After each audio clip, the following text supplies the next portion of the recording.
Anantapuram urban MLA Daggubati Prasad ప్రజల కష్టాలు తెలుసుకునేందుకు బుల్లెట్ పై నగర వీధుల్లో పర్యటించారు. పారిశుద్ధ్యం, డ్రైనేజీ సమస్యలు, అన్నా క్యాంటీన్ల నిర్వహణపై ఆకస్మిక తనిఖీలు నిర్వహించారు. తెల్లవారుజామున 5 గంటలకే బుల్లెట్ పై నగరంలోని ఓల్డ్ టౌన్ ప్రాంతానికి చేరుకున్న ఎమ్మెల్యే ముందుగా 5వ మస్టర్ పాయింట్ వద్ద పారిశుద్ధ్య సిబ్బంది హాజరు, విధుల నిర్వహణపై ఆరా తీశారు. అనంతరం మున్సిపల్ కమిషనర్ జశ్వంత్ కుమార్ తో కలిసి ఇటీవల వర్షాలకు నీరు నిలిచిన ప్రాంతాలను పరిశీలించారు. నీరు చేరడానికి గల కారణాలను తెలుసుకుని శాశ్వత పరిష్కార చర్యలపై అధికారులతో చర్చించారు. తరువాత కళ్యాణదుర్గం రోడ్డులోని అన్నా క్యాంటీన్లకు భోజనం సరఫరా చేసి కిచెన్ ను తనిఖీ చేశారు. శుభ్రత పాటించడంతో పాటు తాజా కూరగాయలనే వినియోగించాలని సిబ్బందికి సూచించారు.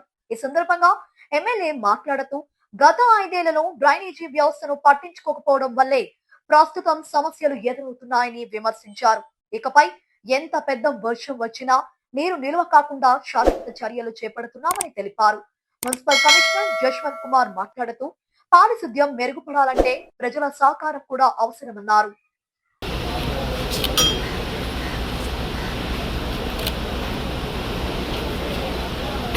రోజు అనంతపురం అర్బన్ నియోజకవర్గంలో రొటీన్ విజిట్స్లో భాగంగా రావడం జరిగింది. పొద్దున్నే మున్సిపల్ కమిషనర్ గారితో కలిపి గత వారం రోజుల నుంచి ఇక్కడ కురిసిన వర్షాల వల్ల ఎక్కడైతే ఎఫెక్టెడ్ ఏరియాస్ ఉన్నాయో అవన్నీ విజిట్ చేయడం జరుగుతూ ఉంది. ముఖ్యంగా లాస్ట్ వీక్లో కురిసిన వర్షాల వల్ల ఎక్కడైతే అంటే డ్రైన్లు స్టాగ్నేట్ అయ్యి నీళ్ళు వెళ్ళకోకుండా, డ్రైన్ వాటర్ వెళ్ళకోకుండా ఇలాంటి ఏరియాలు మొత్తం మార్నింగ్ నుంచి విజిట్ చేయడం జరుగుతూ ఉంది. ముఖ్యంగా 5:30 గంటలకే మస్టర్ విజిట్ అటెండ్ అయ్యి అక్కడ నుంచి ఈ ఎఫెక్టెడ్ ఏరియాస్ ఒక్కొక్క డివిజన్లో తీసుకొని అక్కడ డివిజన్ ఎస్ఐలతో మాట్లాడి వాళ్ళకి సంబంధించిన ఏరియాలో ఎక్కడెక్కడైతే ఈ ప్రాబ్లమ్స్ ఉన్నాయో అవన్నీ విజిట్ చేయడం జరుగుతుంది. ముఖ్యంగా రామ్నగర్ సైఫుల్లా వాళ్ళ ఇంటి దగ్గర, ఎక్స్ఎంపీ వాళ్ళ ఇంటి దగ్గర బాగా డ్రైన్ బ్లాక్ అవ్వడం జరిగింది.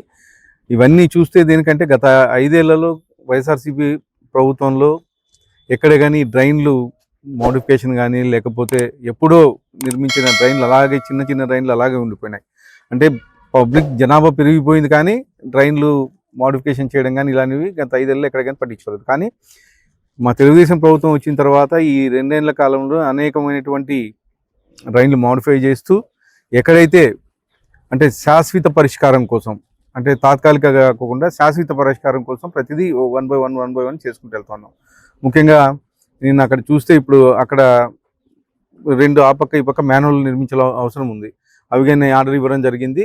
ఒక 1 వీక్లో వర్క్లు కానీ స్టార్ట్ చేస్తున్నాం. అలాగే కోవూర్ నగర్లో ఇది మేయర్ డివిజన్ ఇంతకుముందు, కానీ మీరు చూస్తున్నారు కదా, ఇంత వాటర్ స్టాగ్నేట్ అయినా కనీసం ఎప్పుడే కానీ పట్టించుకున్న దాఖలాలు లేవు. కానీ ఈరోజు పర్మనెంట్ సొల్యూషన్ కోసం విజిట్ చేసి మొన్న వర్షం వచ్చినప్పుడు దాదాపు ఇదే డివిజన్ నుంచి ఒక 20-30 కంప్లైంట్లు వచ్చాయి నాకు. మా ఇంట్లోకి నీళ్ళు వచ్చాయి, బాగా మునిగిపోయిన ఇండ్లన్నీ అని చెప్పేసి చాలా వరకు కంప్లైంట్లు వచ్చాయి. ఈ వాటర్ ఇమ్మీడియట్గా మా మున్సిపల్ కమిషనర్ స్పందించి ఇక్కడ నుండి వాటర్ని తీసేయడం జరిగింది. కానీ లో లెవెల్ ప్రాంతం కాబట్టి ఇంకా వాటర్ ఇంకా స్టాగ్నేట్ ఉంది. ఇవన్నీ అంటే శాశ్వత పరిష్కారం కోసం ఈరోజు నేను మున్సిపల్ కమిషనర్ గారికి రావడం జరిగింది. త్వరలోనే కానీ దీనికి కానీ శాశ్వత పరిష్కారం చూపిస్తాం. అలాగే జనశక్తి నగరు, అలాగే తరు రోడ్డు, సోమనాథ్ నగర్ ఇవన్నీ వర్షం వస్తే నీళ్ళు వస్తున్నాయి అన్నమాట. దానికి కానీ ఏంటంటే ఒక శాశ్వత పరిష్కారం 30 ఏళ్ళు 40 ఏళ్ళ నుంచి పెండింగ్ ఉండేదాన్ని ఒక శాశ్వత పరిష్కారం వైపు తీసుకెళ్తున్నాం. అక్కడ ఏదైతే వాటర్ స్టాగ్నేట్ అవుతున్నాయో ఎక్కడ ప్రాబ్లం అయితే గుర్తించి దాన్ని అంతా తీపిచ్చేసి దాదాపు 40 అడుగుల వెడల్పుతో 15 అడుగులు లోతుతో ఒక పెద్ద కల్వర్టు నిర్మించడం జరుగుతూ ఉంది.